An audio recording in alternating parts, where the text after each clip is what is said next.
E aí, pessoal, tudo bem? Espero que sim, espero encontrá-los todos muito bem. Também espero poder vê-los aí pessoalmente, né, na próxima semana, lá na FAIP, né? Mas vamos lá. Bom, pessoal, aqui nós vamos fazer um fechamento então do conteúdo de hoje. Primeiramente, né, só a gente retomando aqui o que nós tínhamos visto na última aula, né? Então nós falamos dos métodos do último período, da média móvel e da média móvel ponderada. Né, do último período, a gente repete o último valor conhecido, mais recente. O da média móvel, a gente soma os valores conhecidos e divide pelos períodos somados. Né? E o método da média móvel ponderada, onde a gente vai multiplicar cada valor de consumo conhecido pelo peso que nós atribuímos, né, em porcentagem, e somar esses resultados. Né? Então, essa previsão, né, de consumo, ou a estatística para se apurar o consumo passado, nós vimos que é fundamental para que se consiga fazer uma previsão de necessidade de elementos para o futuro. E hoje, como a gente vai falar do setor de compras, certamente tem tudo a ver. A gente vai ver o quanto que é necessário a gente conseguir fazer essa previsão para um bom destaque aí do departamento do setor de compras. Beleza? Então hoje a gente está aí na nossa unidade 3, né? Então a gente vai, para alguns a gente está revendo esse conteúdo, né, para fortalecer. E vamos lá. Unidade 3, então, agora em outubro, né? Nossa subunidade também 3. Pessoal, compras. Veja a citação que eu trouxe, né? O valor total gasto nas compras de insumo para a produção, seja do produto ou serviço final, varia de 50% a 80% do total de receitas brutas. Né? No geral, na indústria, é cerca de 57% do valor total gasto. Logo, não é preciso a gente destacar tanto a importância disso. Né? Lembrando que essa informação eu trago de uma obra de 2009. Né? Mas vejam, o quanto que é importante a gente então destacar a eficiência do setor de compras. Tudo bem? Então, no geral, compras é um segmento do departamento de materiais e suprimentos, né, que é o que a gente veio falando de forma geral até agora, para suprir a necessidade de material ou de serviço. Então, cabe ao compras fazer esse suprimento, tanto de material quanto de serviço, né, de elementos ou de mão de obra. Né, planejamento, execução e acompanhamento, a conferência e ainda, por fim, o armazenamento.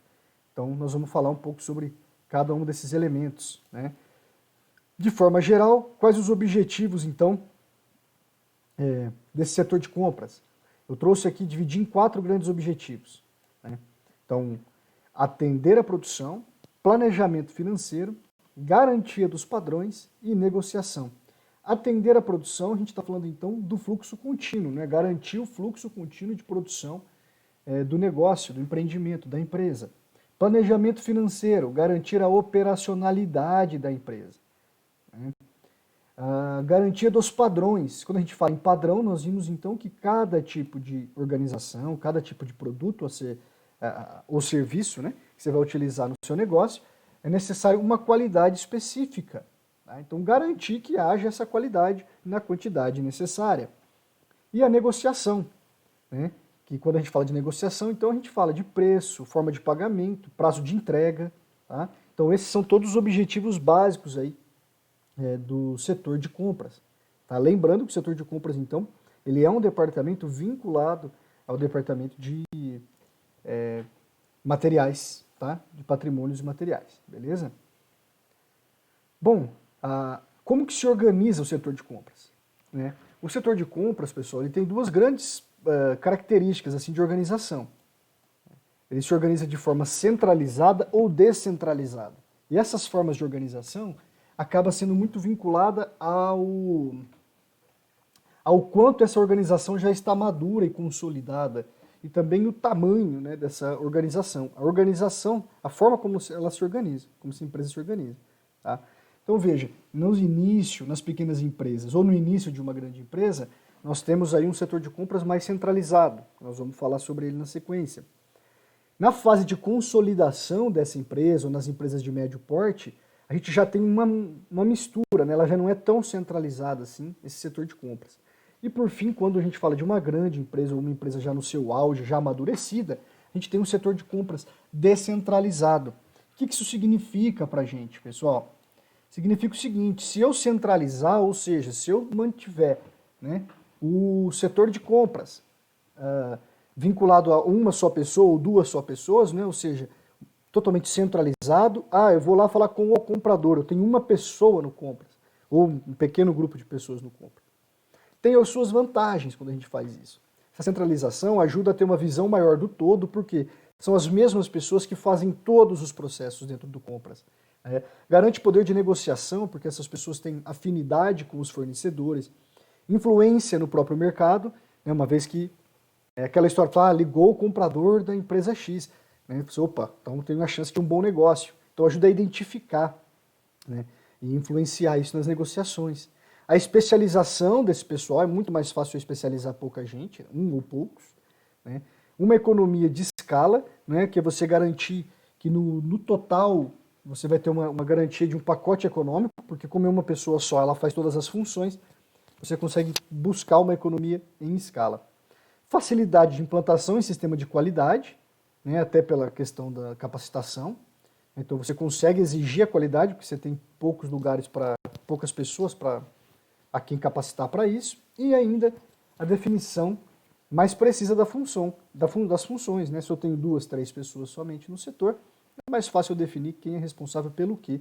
Depois, para o controle e organização, isso vai ser mais eficiente. Né? Agora, quais são as vantagens de a gente descentralizar esse setor? As vantagens de descentralizar, pessoal, é uma larga faixa de experiência, ou seja, como eu tenho pessoas especificamente treinadas para cada função, né, torna uma larga de experiência maior, então a gente consegue maior contribuição. Decisões mais científicas, mais técnicas, também uma grande vantagem de descentralizar, ou seja, de eu ter bastante gente no setor ser um setor complexo. Né?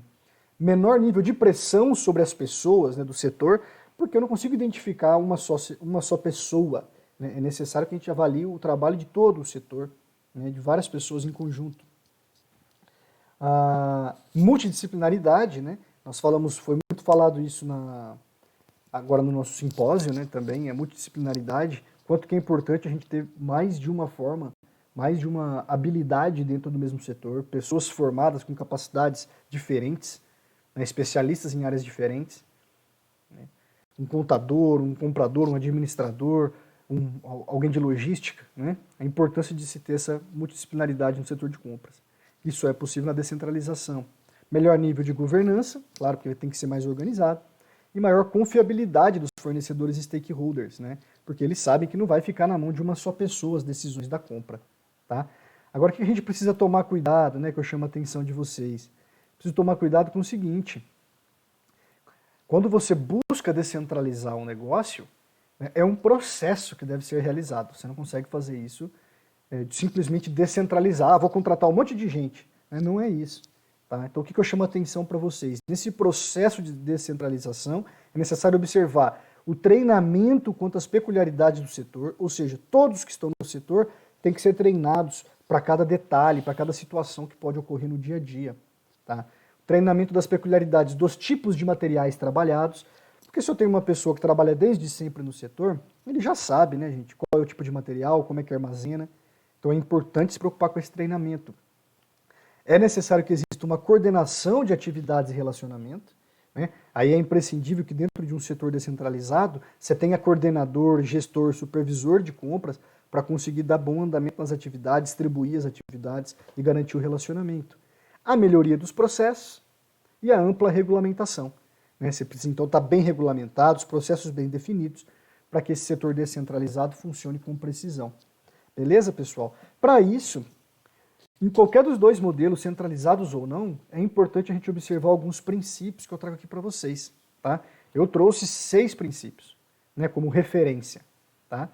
Um princípio deles é o custo, né, trabalhar com o menor custo, na melhor qualidade ou na qualidade requerida, né, em toda a operação. Outro princípio é o do estoque, que é a quantidade de estoques necessária, o espaço físico necessário nas condições necessárias. Lembrando que a gente não tem que trabalhar com espaço maior, espaço menor, e sim com o espaço e o estoque necessário. Né? A negociação, capacidade de especulação, quantidade e também prazos. Prazo de quê? Prazo de entrega, prazo de confecção do produto, do insumo, tudo bem? Ainda a qualidade. Qual é a qualidade? A qualidade necessária, né, gente? Para cada tipo, para cada etapa, para cada tipo de material. Ah, se é um material de consumo, material em processamento, eu vou trabalhar com a qualidade Y. Se é um produto final que eu já estou comprando, eu vou trabalhar com qualidade X, tá? Aí vai depender da natureza da empresa para definir a qualidade de para cada etapa do processo, né, desses elementos que vão ser adquiridos ou desses serviços que vão ser contratados.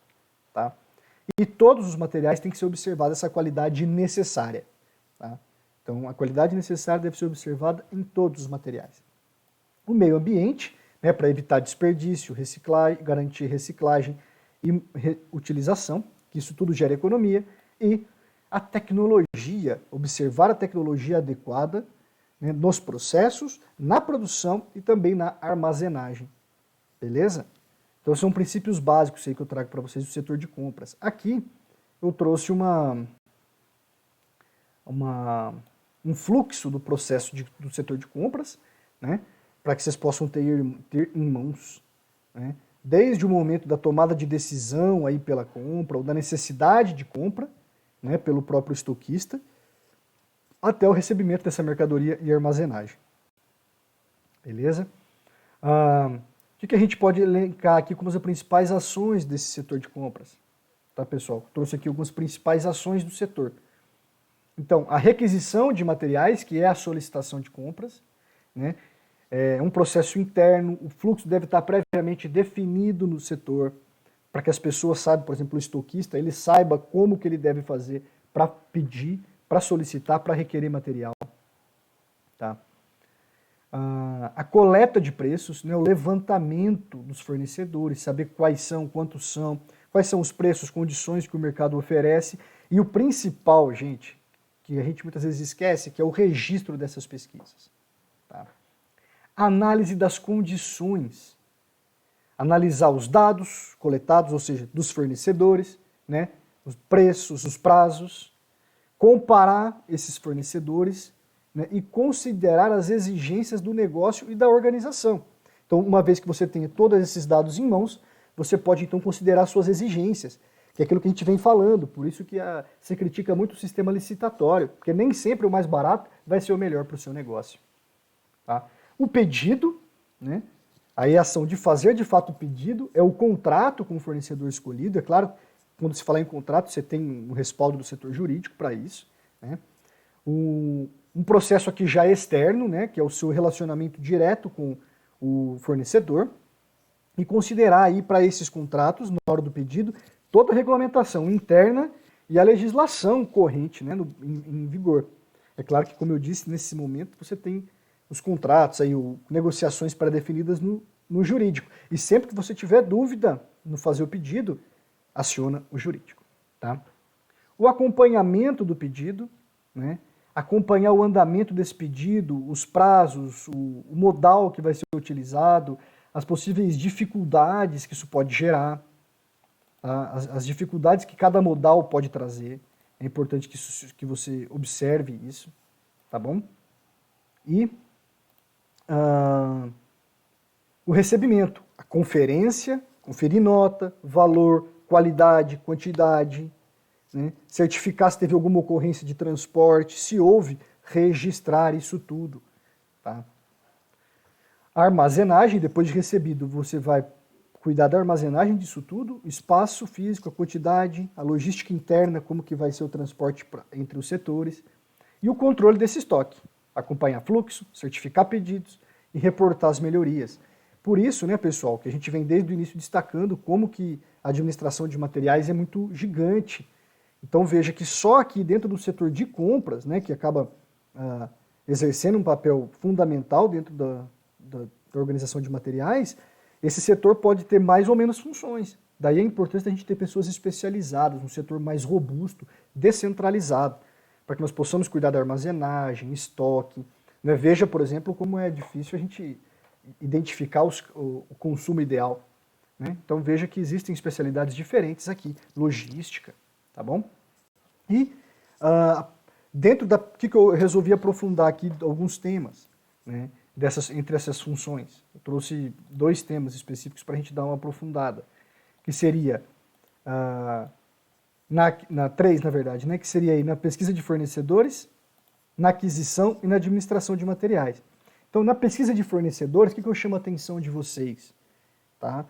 Observar, fazer estudo de mercado, estudo dos materiais, né, para ver qual material que está em inovação, tá, que tem a melhor funcionalidade hoje na atualidade, analisar esses custos, investigar as fontes dos seus fornecedores, né, quem são os fornecedores, quem fornece para eles, fazer inspeção, garantir a inspeção desses fornecedores.